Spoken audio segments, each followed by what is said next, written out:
速報ニュースです。こんにちは。ここは900ニュースです。今日は日本時間7月3日です。1日、現速報によりますと、港新橋のビルが爆発2回から炎、情報を5機以上のヘリが旋回。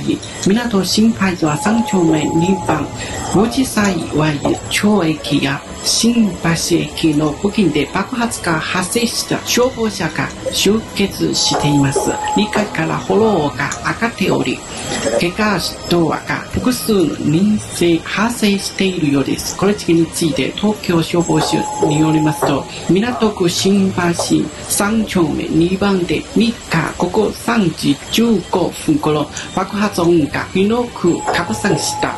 当時の市民が煙が出ているのを見えた。